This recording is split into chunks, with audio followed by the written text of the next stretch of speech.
បាទសួស្តីបងប្អូនទាំងអស់គ្នាសម្រាប់ថ្ងៃនេះខ្ញុំមានវីដេអូថ្មីហើយក៏ចង់ចែករំលែកទៅដល់បងប្អូនទាំងអស់គ្នាសម្រាប់បងប្អូនដែលចង់រៀនជំនាញជួសជុលម៉ូតូផងដែរបាទសម្រាប់ថ្ងៃនេះខ្ញុំមានម៉ូតូ Scoopy មួយនេះគឺយើងចំណាយពេលក្នុងការធ្វើវាច្រើនថ្ងៃហើយដោយសារតែយើង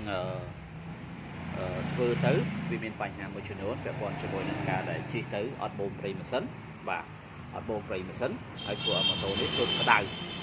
បាទរត់ក្តៅអញ្ចឹងអត់បូមប្រេងម៉ាស៊ីនដោយសារតែវាមានបញ្ហា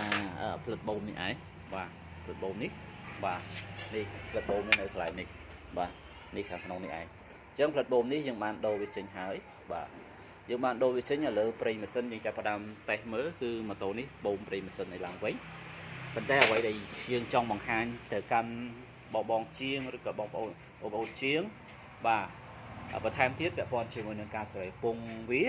ហើយក៏ចង់ចែករំលែកពាក់ព័ន្ធជាមួយនឹងបទពិសោធន៍នៃម៉ូតូនេះផងដែរម៉ូតូនេះទូចទេហើយ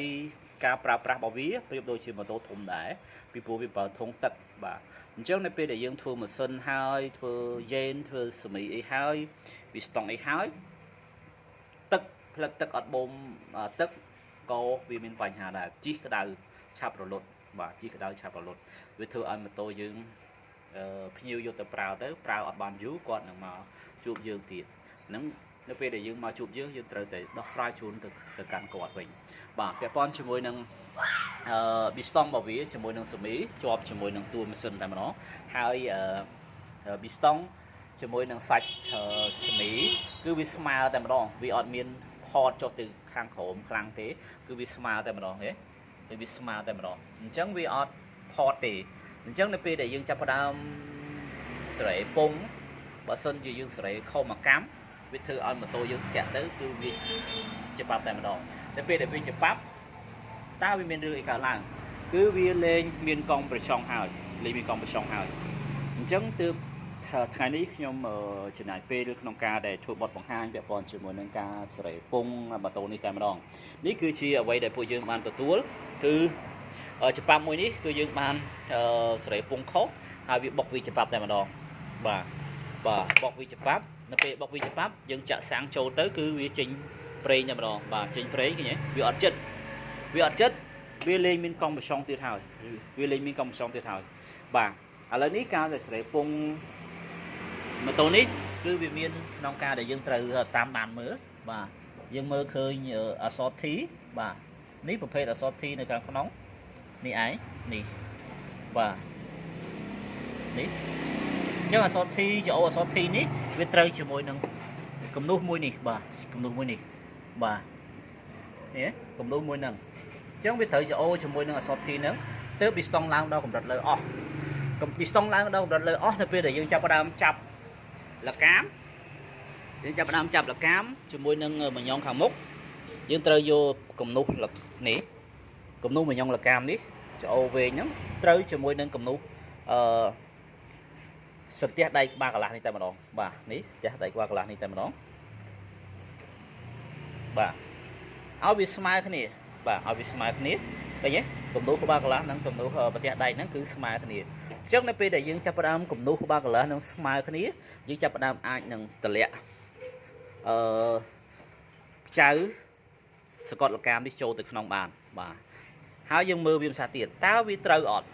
បាទបើសិនជាវាត្រូវហើយអូខេវាត្រូវចំណុច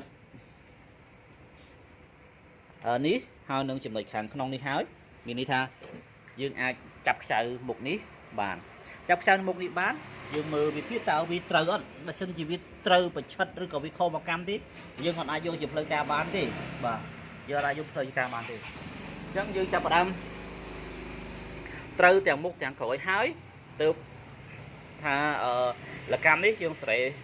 ត្រឹមត្រូវបាទសេរីត្រឹមត្រូវហើយបាទបើសិនជាមិនដូច្នោះទេវាខុសនៅពេលវាខុសម៉ូតូចាប់ផ្ដើមវិលប្រឆេះវាចាប់ផ្ដើមបុកវាច្បាប់តែម្ដងបាទវាច្បាប់តែម្ដងបាទអញ្ចឹងឥឡូវយើងកំពុងតែធ្វើការពិនិត្យហើយឆែកមើលម្ដងហើយម្ដងទៀតពាក់ព័ន្ធជាមួយនឹងការដែលយើងធ្វើវាបើសិនជាយើងធ្វើខុស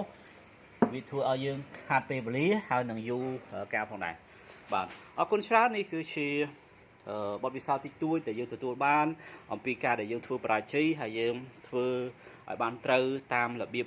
ឡើងវិញហើយក៏ចែករំលែកបទពិសោធន៍ដែលយើងបានទទួលពីការខូចខាតឬក៏ការបរាជ័យនេះជូនទៅដល់បងប្អូនជាងម៉ូតូដែលទើបតែរៀនថ្មីហើយចង់បានបទពិសោធន៍ថ្មីមកខាងអាជីវគំនិតនៅក្នុងមុខរបរនៅក្នុងជំនាញរបស់យើងបានចែករំលែកបន្ថែមទៀតពាក់ព័ន្ធជាមួយនឹងកិច្ចការទាំងអស់នេះហើយក៏ជឿថាវីដេអូរបស់យើងនឹងអាចជួយទៅដល់អ្នកទាំងអស់គ្នាដើម្បីអាចជាបទពិសោធន៍ក្នុងការដែលយើងចាប់ផ្ដើមអាជីពមួយនេះផងដែរបាទអរគុណច្រើនបាយបាយជម្រាបលា